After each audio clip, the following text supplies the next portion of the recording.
Hi, I'm Trisha at Club Scrap and welcome to the interactive handmade album workshop. This is going to be a great class. It's more than just making an album. It's learning how to make the album in such a way that you'll be able to pay it forward with the things that you're learning and making other books that you and your family can enjoy. So this is the album itself. It's so sweet. I've got this fun button closure that I made out of a piece of elastic and a button, super easy. You can also use ribbon to make a tie closure if you prefer, but I thought the button was fun. And we got this beautiful front cover. We're going to be wrapping the covers together, but a lot of the decoration that you see, we won't be doing together in class. I'll give you another quick tour of the book after class so you can see some of the things that I did with the remnants of the kit that remained after we prepared the basic components of the book, all these little pockets, inserts, flyouts, and so on. You're gonna love how this comes together. It's a lot easier than you might think. So I've got my printed instructions, and on the beginning of the document, it lists all of the things that I used to make my album: a corner chomper, scissors, adhesive, bone folder, bookbinding glue, a score pal, my trimmer, my accordion pocket file. Most of these things are really basic supplies, so hopefully you won't be having to run around to grab things to make this project with me. I am starting out with my accordion pocket file to stay organized. I do have a workshop where you can buy a starter kit, and it comes with a video and instructions to print, so you can make this organizer, but it's not required for the class. If you don't have it, you're just going to be maintaining 4 piles.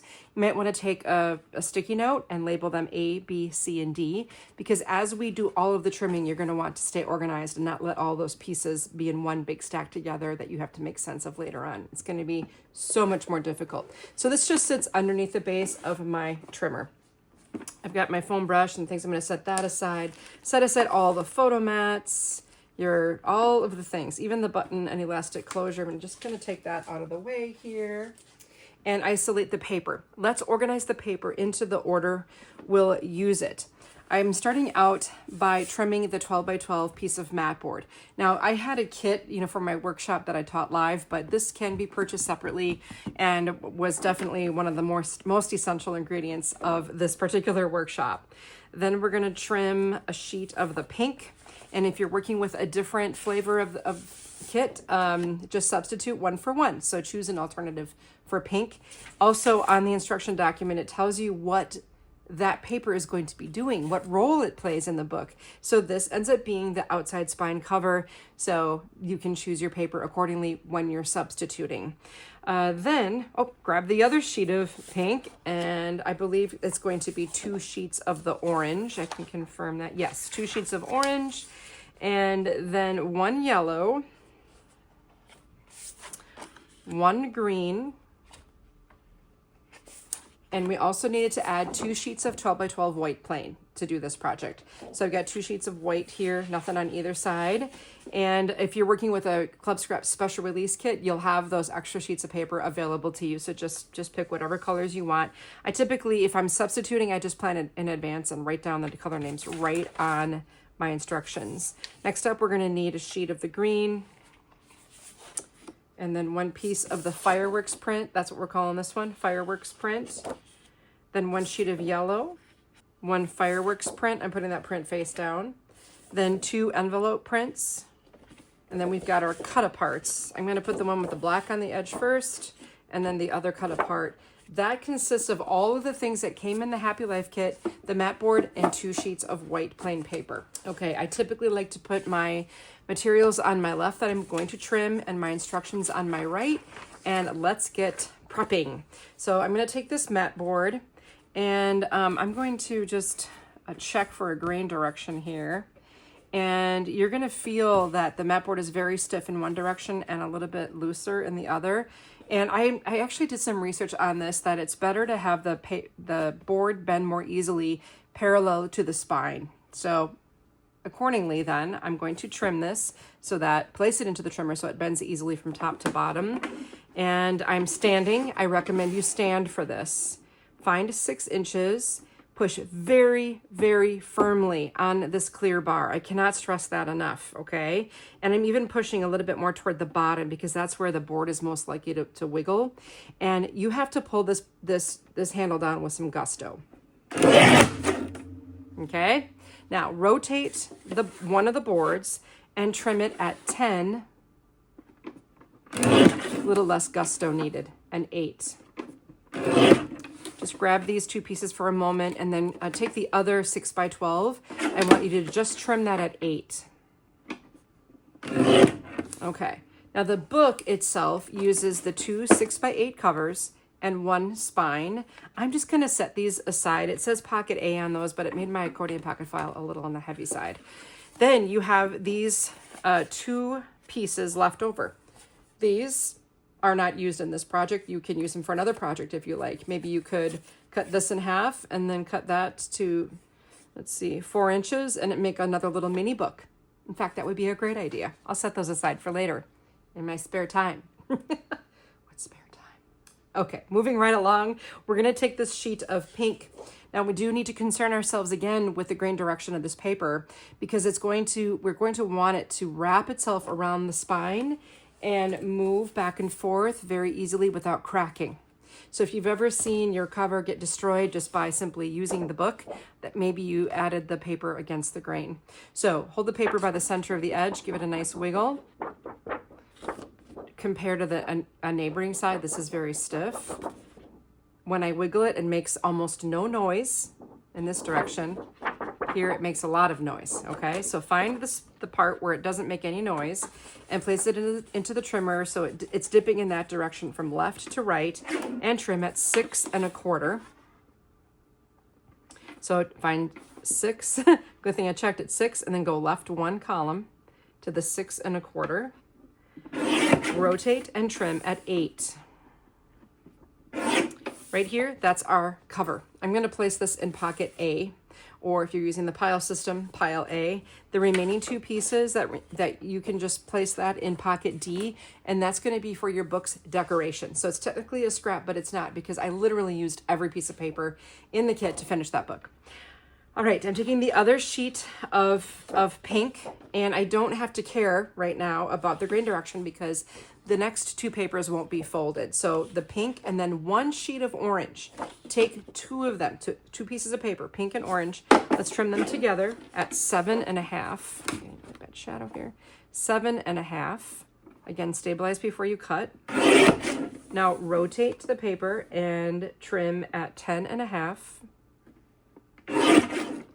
And 5 1/4.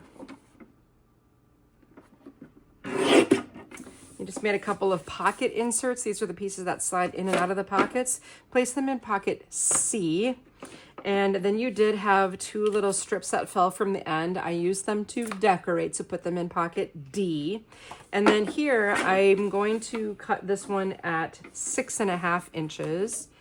And that just helps me prepare for some things I can decorate with this larger piece. Same with the smaller ones. All of that's gonna go in D.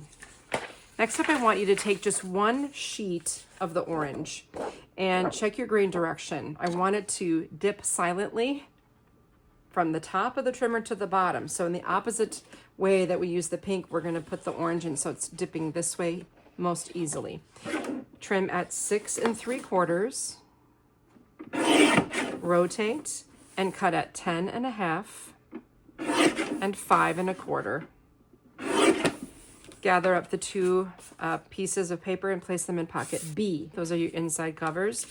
And the narrow strip that fell from the end goes in pocket D. Now this next strip, I want you to trim it horizontally at 9 1/2. And I want you to take this larger piece, set it aside to be scored, and then we'll file it. The piece that fell from the end, pocket D. Now we'll take the yellow, check our grain direction, nice and quiet. I want it going this way, dipping easily from top to bottom, bending quietly from top to bottom. Also with the green, same thing. Quiet, noisy, quiet. All right, this paper will be folded later. That's why we have to care. Trim at 7 1/2.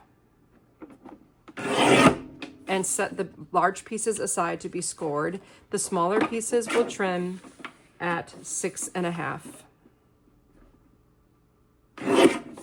Gather them all up and place in pocket D and grab a sheet of the white. Check your grain direction. Once again, and the second sheet of white, I want it dipping easily top to bottom, just like before. And let's cut again at 7.5. Set these two pieces aside to be scored. Take the longer strip that fell and we'll cut at 6.5. If I'm going too fast, you can go into your playback settings on YouTube and lower the speed to 0.75. It's called playback speed, and that will really slow things down if you're a little bit newer to this cutting process. Okay, we're quickly moving along here to the green. I want it to dip most easily from top to bottom. And then the same thing for this fireworks print. Less stiff in this direction. You might have to check a couple times. That white can be a little tricky, especially when it has ink on it. Okay, this time we will trim at 7.5. Wow. Then rotate this paper so it's horizontal and cut at 6. These pieces need to be scored, so set them aside in your scoring pile.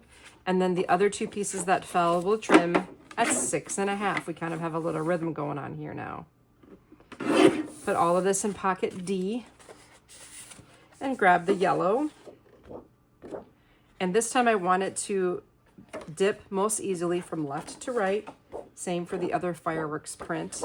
And if you're wondering, where am I getting that information about the left to right? There is an arrow on the diagram here that points in the direction I want the paper to be bending, okay? We'll trim this one at 8. Then rotate and cut at 11 and 5.5. Gather up the 4 pieces that are the same, set them aside to be scored, grab the little strips that fell from the end for pocket D, trim these 2 pieces at 6 inches. That's basically just cutting them in half to create a 4x6, and place that in D as well. You have tons of stuff to decorate. Now we have these 2 pieces of this envelope print. I'm more concerned about the artwork in this case. I want you to turn the pieces so that the envelope is in the upper left corner and the little confetti thing is in the lower right. Trim at 7. Now rotate the 7-inch piece so that the envelope is now on the left and cut at 8. Place both pieces in pocket A, and then this other longer strip in D. And then you have the piece with the confetti cannon that should be on the left, and I want you to trim it at 7.25. So again, I find 7, go left 1 column to make it bigger, and place this in pocket B and the scraps in D. Now we are at the Cutaparts, and in my live workshop, I will not be doing this step. We won't have enough time, but for you, I will do that with you now. If you are working with a separate collection, just look at the chapter markers and fast forward to the part where we start assembling the book. So it instructs me to remove the paper from the edge according to the cutting guides. And there are little guides on each corner. And so I just do my best to line up the guide with the edge of my stainless steel blade on my trimmer.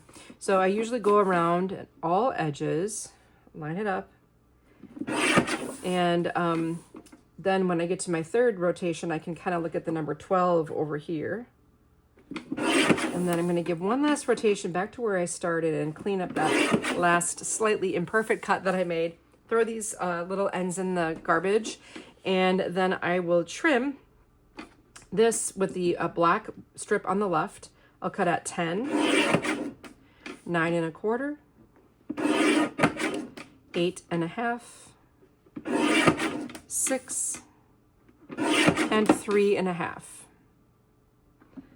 So this entire pile is all strips, can be adapted to fit your decor of your album. So I'm going to pop that in pocket D. Lots of stuff in D.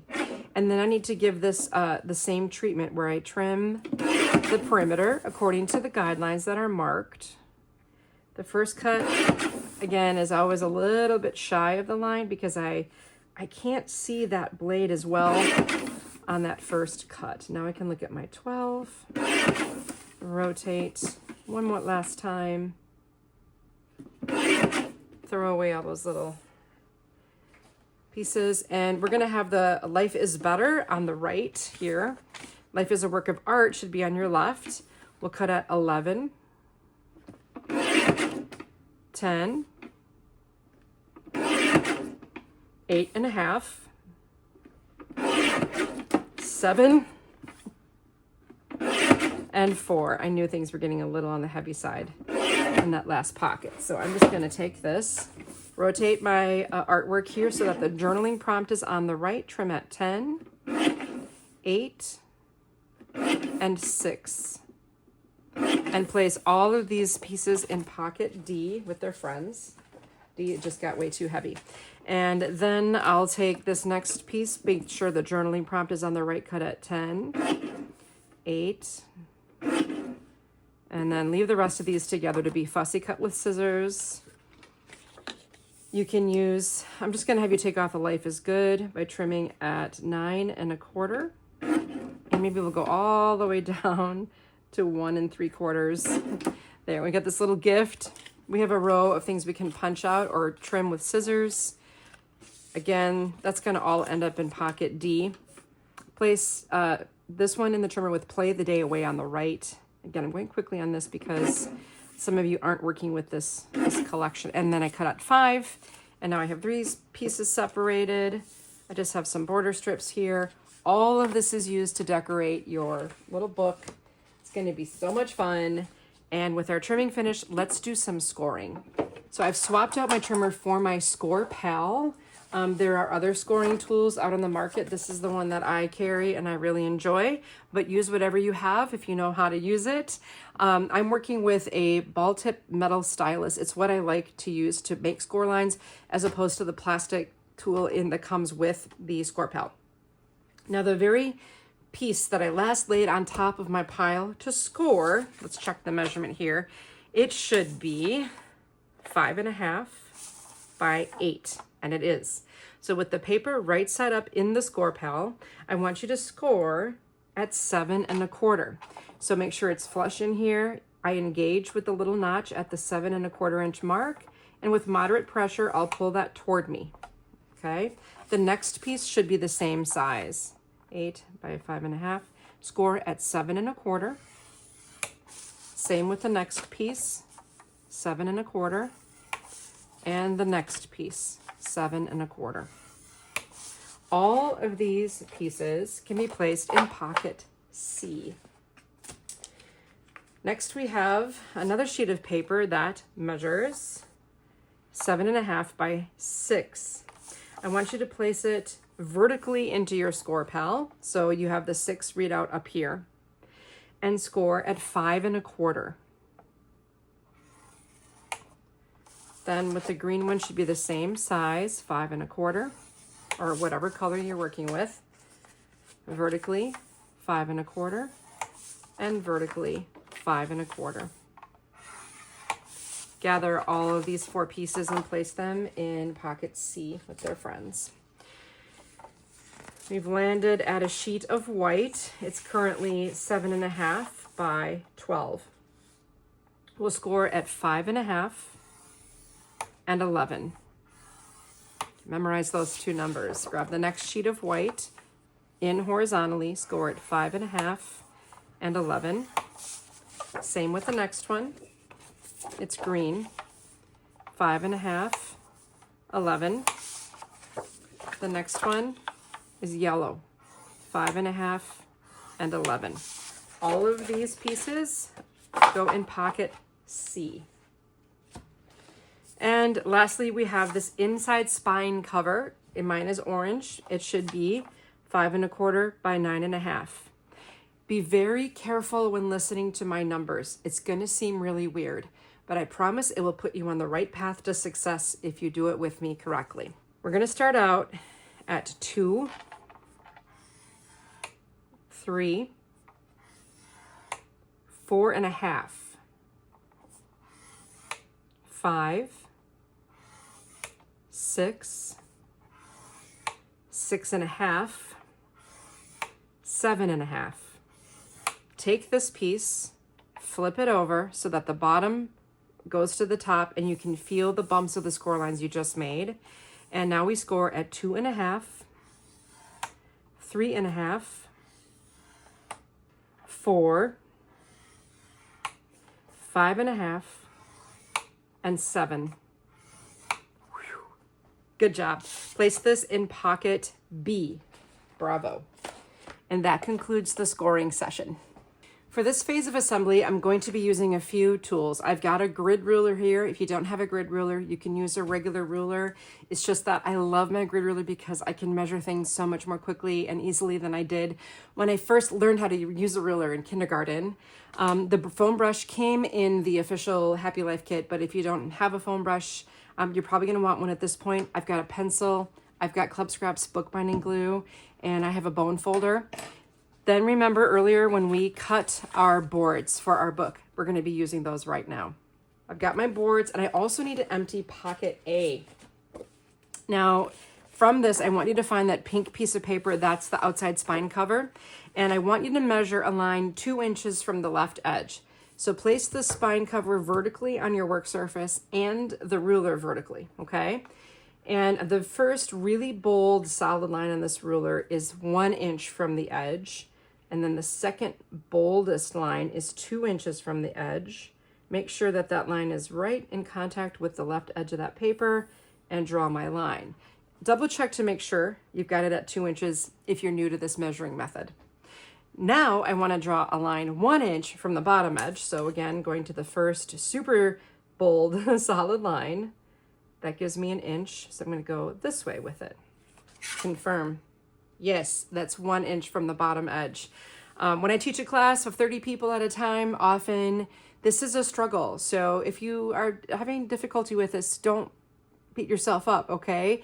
Learning how to use this ruler is so, it's critical to being free and measuring more easily. I don't know if that's the right way to say it, but it's worth learning how to use it for sure.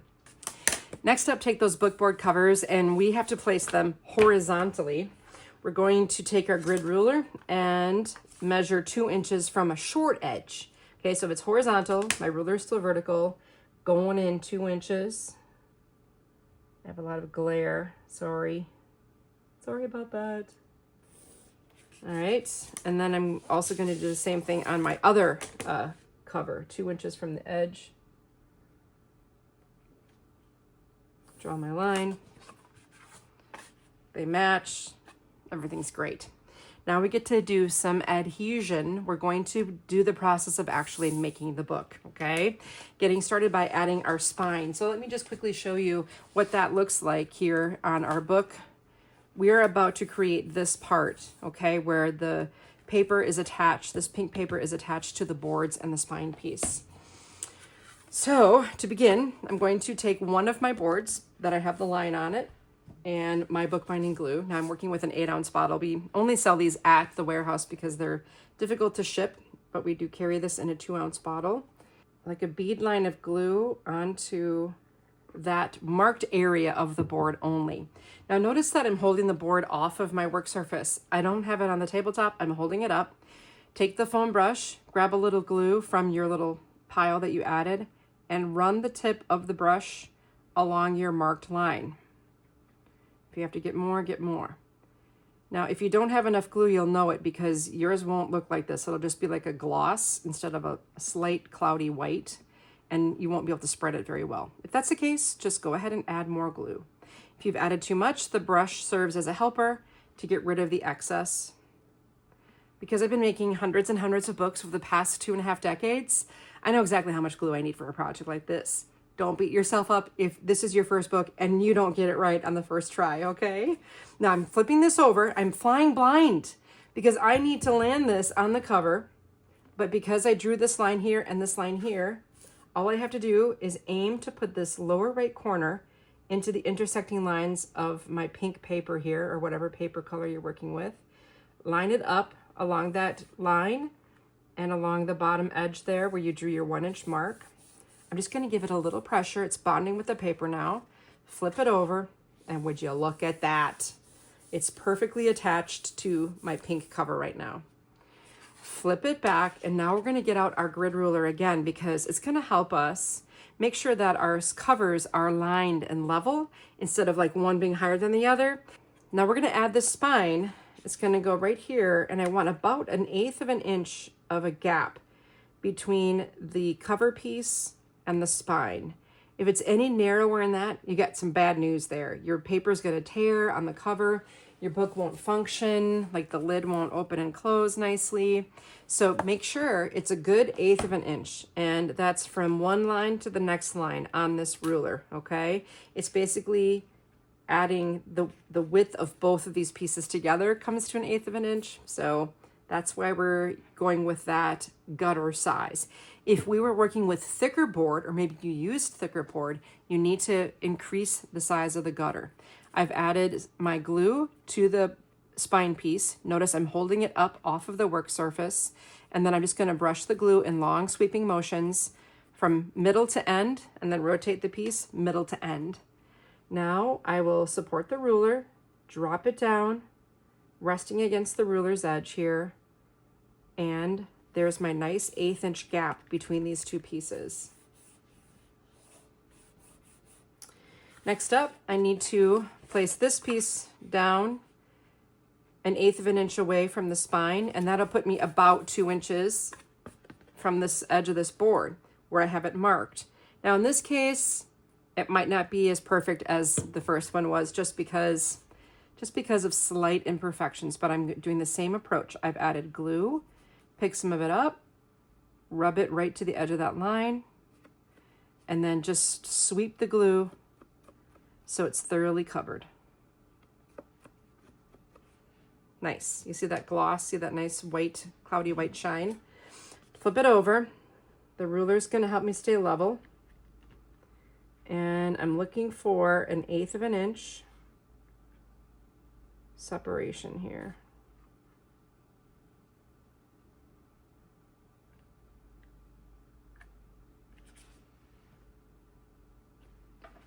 Let's flip it over.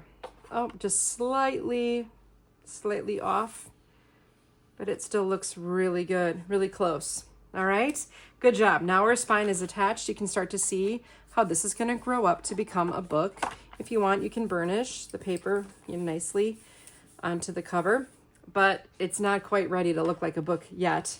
So we have these two pieces of the envelope print. They're both going to be placed right side up, like so, in these areas, right next to our paper spine piece. So I'm going to pick up my book that I've prepared, spine and all. I'll apply the glue to one of the exposed mat boards that we have here. Grab some and then run the chisel tip of my brush right along the edge and then fan it out. Now, if you're not able to hold your book up, make sure you protect your work surface from the glue. As you spread the glue to the edges, you don't want wet glue on your work surface because you're going to turn the book over and then pretty soon you've got glue on your spine and the outside of the book and you won't be happy. So here's the trick here. I'm going to lay this level top to bottom and drag it until the paper falls into that notch right next to my pink. I want it really nice and tight in there, and then just kind of burnish it a little bit. Now I'm right-handed, so I feel most comfortable if I turn this around and apply the glue. Just remember that I want to apply the cover so that it's right side up. Just orientation in this case needs to be considered because the print itself has a top and a bottom. I'll add glue to the remaining open area here, pick some up with my chisel tip, run it along the edge of the spine. Okay, fan my way out. I'm a fan of this glue. It's really a fabulous product. And so we sell it only live and in person in the 8 ounce, but the 2 ounce you can pick up and a little goes a long way. And you don't want to overbuy on this glue because it lasts so long unless you're making some huge projects. Okay, now be thinking, I want this to be the same direction because this is the back of cover. Wait till it drops into its little spot, and then push it down so it stays. And we've got a wrapped outside cover. Well, it's almost wrapped. It's at least the paper is living where it's gonna live. I'm gonna grab scissors and flip this back over now so you're looking at the mat boards. And what we want is to miter these corners so we can create some flaps. Here's a little trick. You can take your ruler and stand it perpendicular to the table so that it's lined up at the corner of the book, and you can draw a line on the outside of the ruler, and that tells you what 1/8 of an inch is, and so that tells you where you can cut the paper at an angle to miter. And you see that there is a fair amount of paper extending beyond the tip of the corner. That's what we want. Do not cut to the corner. Now, again, because of the 100 books I've made, I trust myself to remove the remaining 3 corners in the same way, okay? I'm just going from knowledge. You can use that ruler to make sure that the corner is right. But don't ever like trace one of these triangles because it could be different at every corner. We don't want to do that. Just think in terms of the width of the ruler is enough paper to extend beyond the tip of the corner. Now you want to have a bone folder. If you don't have one, you know, popsicle stick or something, I don't know, most people have a bone folder. If you don't and you want to make more books, grab a bone folder.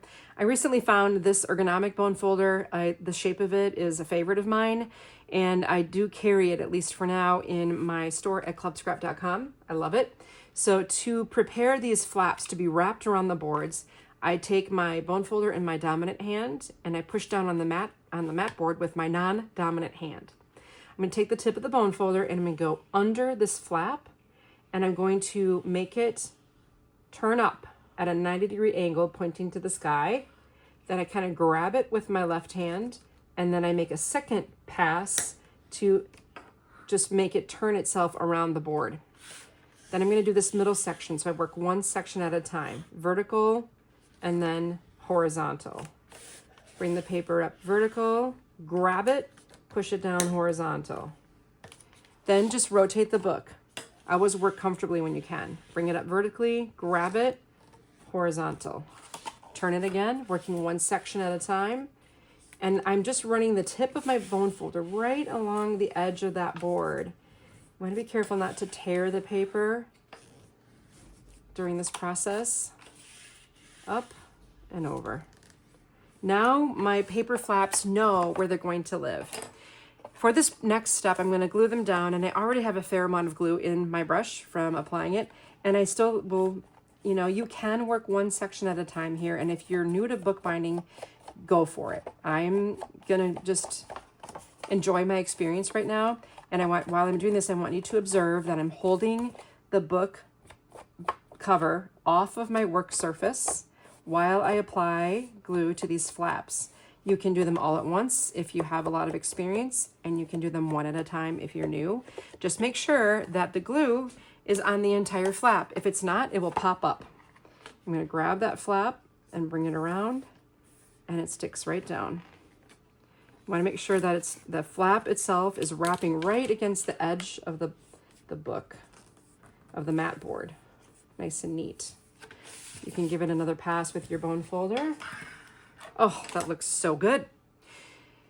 I like to now do the other long edge, and I'm going to save the short edges for last. Now I've used most of the glue in my brush, so I'm just going to add some glue in the center of those 3 areas where we're working.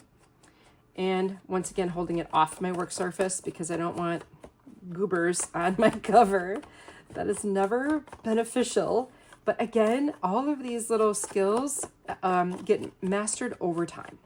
So be very kind to yourself. I've watched hundreds of people make books for the first time, and they're usually like on the happy scale. They're usually like a 5 to 7 on the first round. They're not a 10 because they're learning, right? And things might not go perfectly, and that's okay. The first time I make anything, I call it a prototype, right? Sometimes I make several prototypes, including with this project before I'm happy. Then I make my final sample, and then it goes into production, and then I make another sample, and then I film, and then I make another one. So this is a process, even for me. Just keep that in mind. Okay, now we have these ends to deal with, and we have this excess paper coming off the edge of our project here. So I'm gonna use my bone folder to kind of turn in that paper. Just bring it in, fold it inward. And then when I bring up this flap, you can see I've got a gorgeous library book quality corner, okay? I'm gonna go ahead and prep this other end as well. So I'm turning in that corner. And if you have like a thicker board, it's even a more pronounced process, but oh, look how nice that looks. See how it tucks in? It's kind of like, I'm just thinking about this now for the first time, like the hospital corner on a bed sheet, the way you kind of tuck it in, or I've always referred to it as if you're wrapping a gift and you tuck in the sides before you bring in the end flaps. Another tip when I'm working is that I put my brush on the edge of the table in the same spot so that the foam part of the brush is hanging off the edge of the table. And that way I don't get glue in another spot on my table as well. Same spot always, it's always there for me. And when I pick it up and then I set it down in the same spot so I don't get goobers on my table. And this is all ready to wrap because I tucked in those corners and it looks gorgeous. You can do a book with a narrower flap, but I kind of like an inch on a book this size. And especially, you know, if people are making a book for the first time, it's nice to have that wider flap. Ooh, make sure your spine is staying down when you close and exercise the hinge. That happened because I didn't have a proper amount of glue in that spot. Next, take everything out of pocket B, and I want you to find that large scored piece of orange or whatever color you're working with, the one that we scored. And we're going to be folding out all of these score lines, but be careful. If the score line has a bump, put that bump on the inside of the fold. So that's, I'm going to flip my paper so I can see a bump first. And I'm just going to fold, put the bump of the score line on the inside. If you want, you can burnish. The next fold I make, I'm just going to flip my paper back over because that's how I find a bump. And I'm going to fold in to bury it inside the fold. And then my next, I see a bump here, so I will fold to bury it. Just keep twisting and turning, and now I'm going to fold the other direction, bury that bump,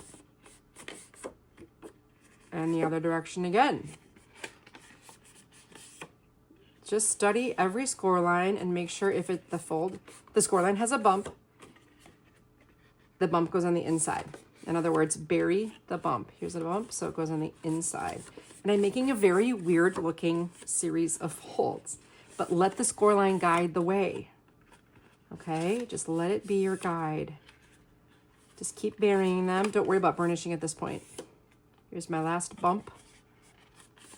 Okay, I have a strange looking piece of paper here, but what we really did is we created a mountain and then a little channel, another mountain, or a pleat, you could call it, a pleat and a little channel, a pleat and a little channel, a pleat and a little channel. So if you organize your folds the way you made them, you get exactly what we want for the inside of that spine. 4 little pleats or mountains and 1, 2, 3 channels between them plus 2 wings. Cool. Next, I want to grab my needle tip applicator. It's filled with the same bookbinding glue I used, but this gives me a little bit more of a pinpoint precision application. I'm going to flip over my pleats, and I'm looking at this first pleat here. Do you see it? Hello. I'll take my bookbinding glue, and I'm going to dispense it into that pleat, and then just bring it together. And just give it a second, okay? It doesn't take long for it to bond. James Bond. Okay, now I see the next pleat. Bop, bop, bop. The talking pleat. And I'll add some squiggles of glue to the pleat, bring it together. I'll tell you that I'm filming this on a Friday and I'm feeling a little giddy because it's the end of a long week and I have a nice peaceful weekend planned ahead. I don't get many like that, so I am excited. I have a date with my husband this evening. Looking forward to that. As I find this next pleat here, see that? So I'll apply the glue there.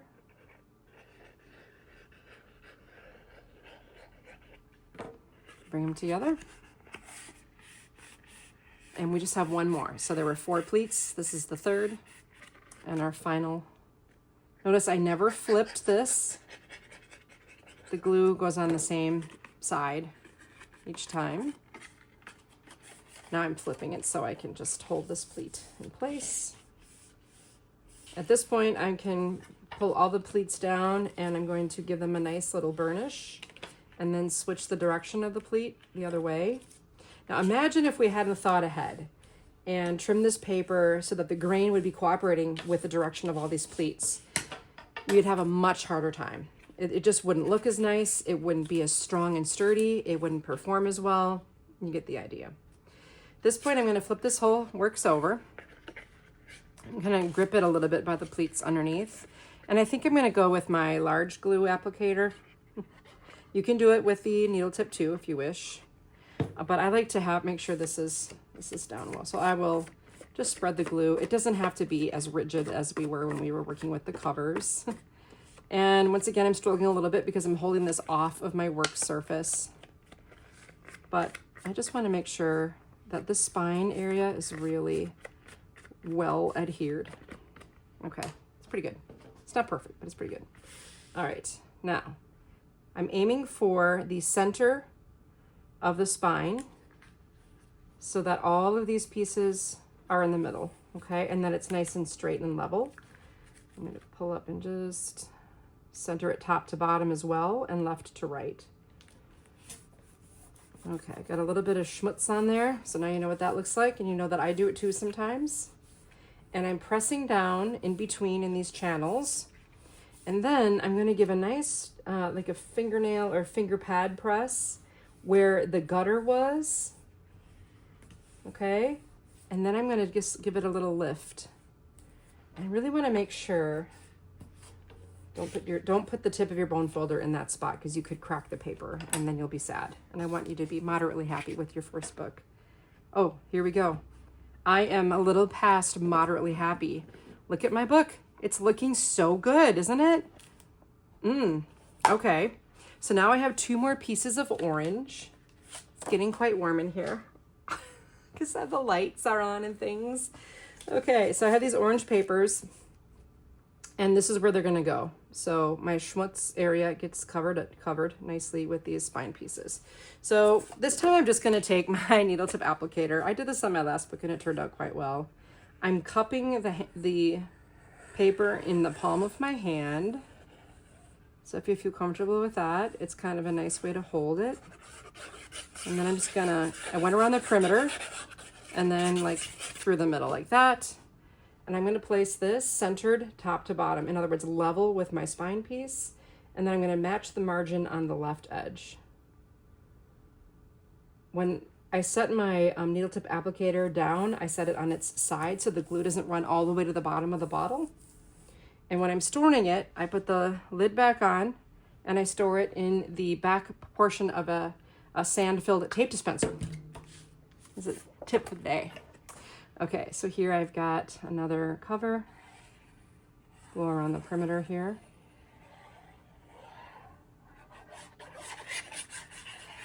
And then squiggle through the middle.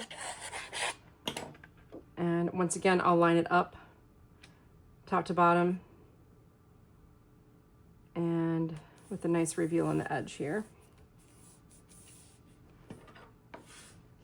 That looks really good. Very happy. I hope you are happy. Happy life. Okay, now I have this piece and look at that. See how it nests right in there? I'm gonna do it with it coming, so the word happy is running across this way and then running across this way. Same deal, or you can just use your favorite, you know, 2-way tape, whatever you normally use for your adhesive, or you can continue on, perimeter, squiggle through the middle, check your orientation of the print, make sure it's the way you want it. I liked it like this.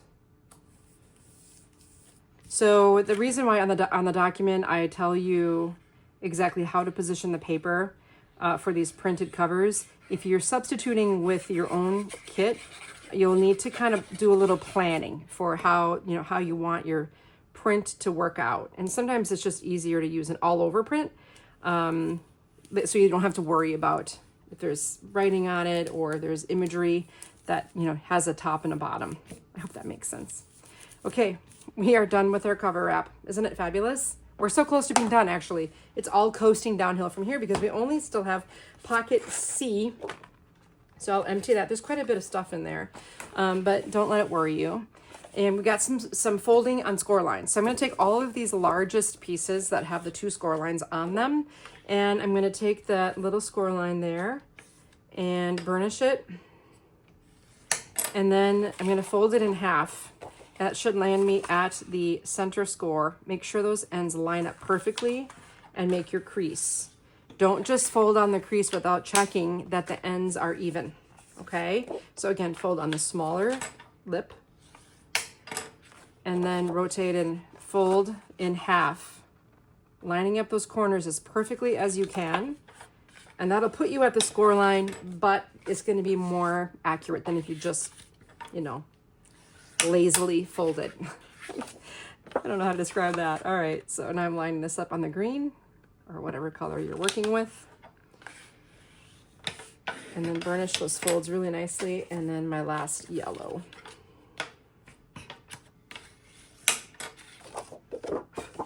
Okay, end to end. Good. Excellent. We have 4 pages. Let's make them into sleeves. So I'm going to take the page. I'll use my, remember when we did the valley? Kind of like that kind of a squiggle. Make sure you get your perimeter. And then just marry it back up again. And you've just made yourself the first sleeve page. And then repeat that with the remaining 3 pages. So squiggle your glue. Bring the ends together. Move on to the next one. It's a nice 1-inch flap, so it's nice and big, easy to work with. And just by virtue of habit, I always hold it off my work surface. Like I guess I could do this. That might be more comfortable for you.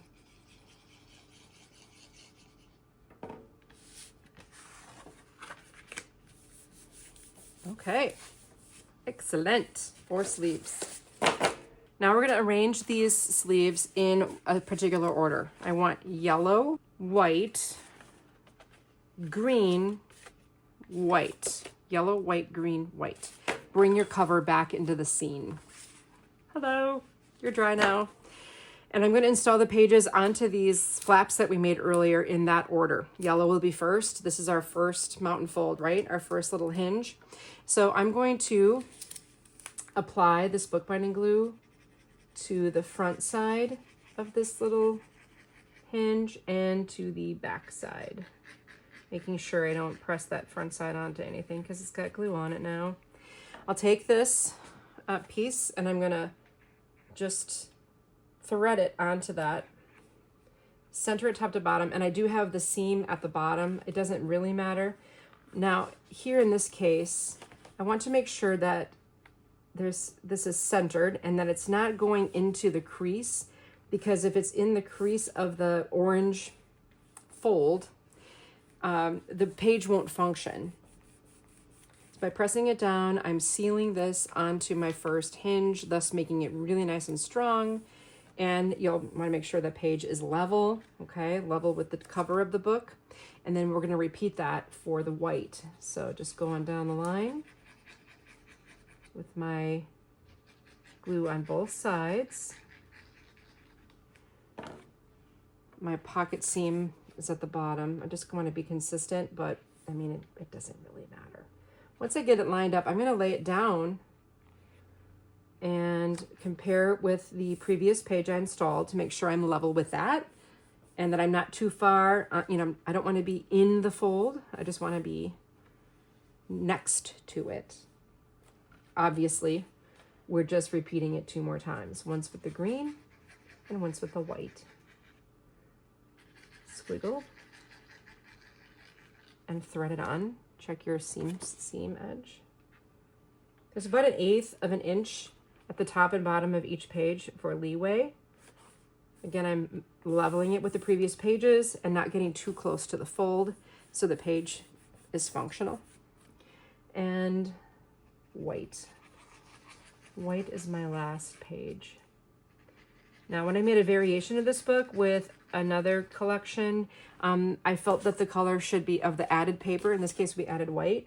In the other album, I made it yellow, ivory rather, or any other color. Like our special release collections have more sheets of paper in them, so you'll have what you need right in the kit, and you'll use those papers for the cover, for the pages rather. Oh, that's looking so good. Okay, I've got 4 pages installed. How wonderful is that?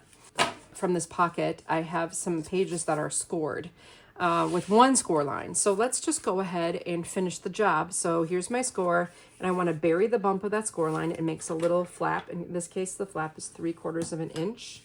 I've got a green one, and I've got this print with the fold on the long edge, another green one, and another print with the fold on the long edge. I've got 4 of those. Now I have a set with the score lines on the short edge. So I'm just burying the bump of each of these. The remaining pieces don't have a score line, so don't worry about those right now. Okay, so our very first page in the book is yellow. So I'm going to grab 2 sheets of yellow. And the first one, I'm going to put glue on this flap, and I'm going to attach it right flush with the left edge of this page. So I put it on this side of the flap. Same kind of a squiggly application. And then just line it up so that the folded edge of my new page I'm adding lines up with the edge of the page, level at top and bottom. Just give it a sec, and then you can open that flap and just check from the inside. That's why I like this needle tip applicator. It doesn't over apply glue, so you have like glue oozing out every which way. And then it goes on the opposite edge. Okay, so line it up, level with the edge, top and bottom. And there's just going to be a little bit of a reveal there. That's my first fold out. On to the next page, I'm going to go from my pages that are folded on the long edge, and I'm going to grab the print. So that would be this guy with the fold on the long edge. And I'll apply the adhesive to the tab in the same way. This is pretty much the last step other than making the closure. And I'm going to line it up at the top, give it a burnish, open her up. And then at the bottom, I can add this.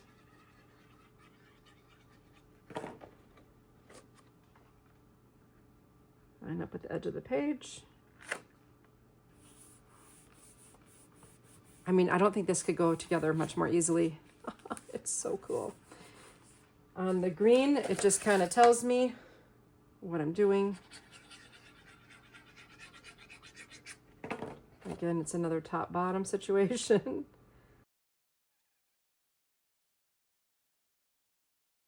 Once you get the hang of working with that glue, it goes so quickly. You can really get a lot done in a short period of time. I don't know, time to me is one of my most treasured assets. So I prefer to craft efficiently. And if you haven't done just a regular Club Scrap page kit workshop with me to make 8 12 by 12 layouts, check it out. Like, out of this Happy Life kit, the original project with this collection was to make pages, and we made 8 of them and used every last piece of paper, every ribbon, every embellishment that came in the kit. We used it to make our 8 pages. So therefore, when you're done using our kits, you don't have anything left over that you need to keep, organize, store, not use. We have allocated a home for everything. Oh, that's so lovely. Okay, so this is our book. Now we have these fold out pages, but remember we had the pockets? Well, I have these bad boys. So these are going to go into the pockets. Now, if you happen to have a corner chomper, a corner rounder, you can pick, on this one, you can choose a radius. You can do, I'm going to go like with radius 7.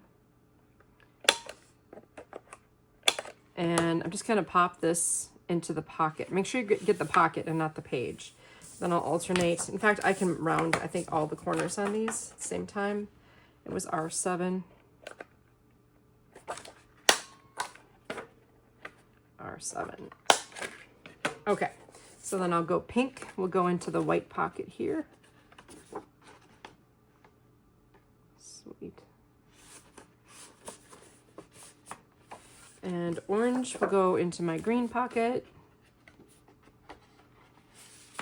And pink into this pocket. And I've designed them so that they stick out just a wee bit so that they know that you can pull that out. That's it. That's our book. All right, let me show you how to make this closure. And then I'll go over some finishing touches with you. Now, if your elastic has frayed in transit, just clip a little bit off the end, and I want you to thread from the back of the button out the front and then back through the hole and even out the ends so that the button is in the center of the elastic. Okay, then tie the ends together to make a little knot here. I'm going to put the button near the spine, wrap the elastic around, and catch it on the button. You've got a closure for your book. And you can make the little ends land in the, wherever you want. You can slide it so it's closer to the button, whatever you prefer. You can put the button on the spine. Then you can paint your happy, you can leave it as it is, you can skip it altogether, whatever you prefer. It's a great finishing touch to the book. Once I had mine treated, I just, again, used like a black marker. You can glue it into place and it will be fine. Just make sure you allow plenty of drying time if that's the route. If you're going to paint it, make sure it dries as well. Now let's talk about pocket D for a moment. I'm going to empty this just to show you. This is everything that's left, but I've done a lot of planning for you. You've got this large piece of pink. I'll show you what I did with that. You've got all these wonderful strips that can be used for anchoring, all of those Cutaparts to help you add headings and things. You have a miscellaneous sized papers. So what I did was separated all of those out until I got down to like the paper that all seemed to be at the same scale. So I'm just going to remove some of these odd sizes. And I used them all, but here I have a series of papers that, like this piece, for example, will nest onto this one, okay?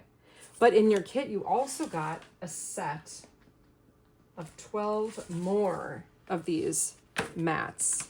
So you can start kind of with these and figure out how you want to nest them, where they're going to live, and then from there go on to embellish your book. So you got a really healthy pile of phonomats here that will guide the way for the recipient of their album, whether it's you or someone else, to add the photos to the book. And the scale of the photos will be a horizontal 3 3/4 by 5 3/4, 4 by 6, and so on.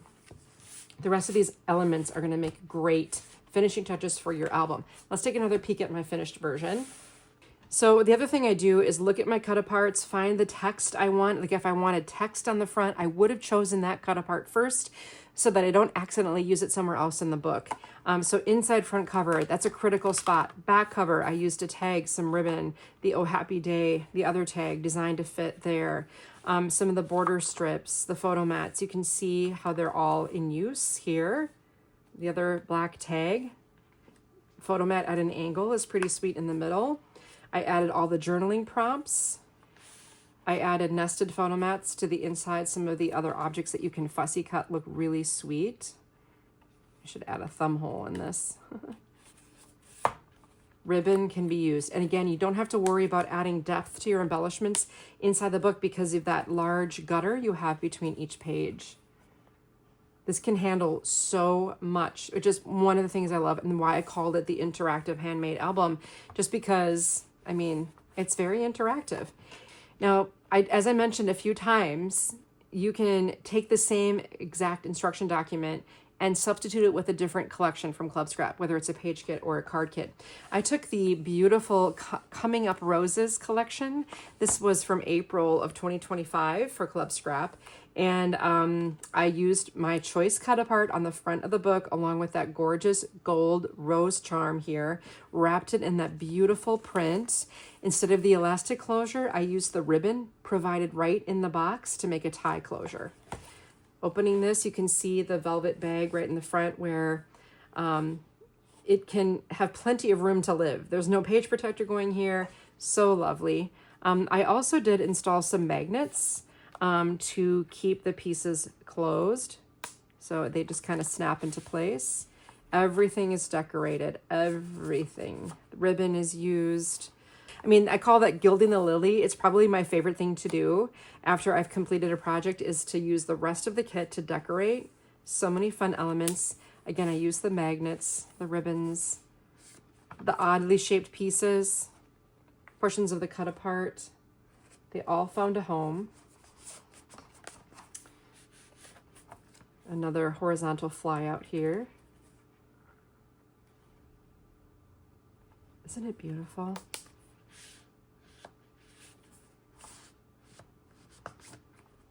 Just simple on the inside. With photos, can you imagine receiving this as a gift? It would be amazing. Here we have these little gold frame charms. I filled it with paper, little flower. This was just a scrap, and I just tucked the end of it behind here. Made a 3-part bow.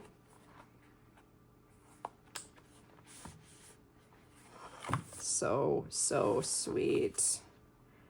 I did these so that they're decorated to be turned this way rather than upside down. And then our back page, one more of the frame, one more velvet bag with the pull out. It says pull the weeds and enjoy the flowers. And then we've got our last gold embellishment here. Beautiful cover, gorgeous. Well, I hope you learned a lot with me today. I know I just spewed so many different tips along the way, so maybe you feel the need to watch the video again.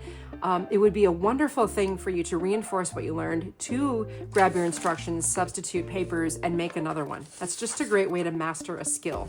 And as I mentioned, I've made hundreds of books. So if it looks like I've made it look really easy, I have a quote pinned on my desktop of my computer that says, "It takes a long time to make something look simple." And I think, yeah, I'm at advantage because maybe you've made 100 books too, and it went really well and easily for you. And perhaps you learned how to make those books in your journey with us at Club Scrap.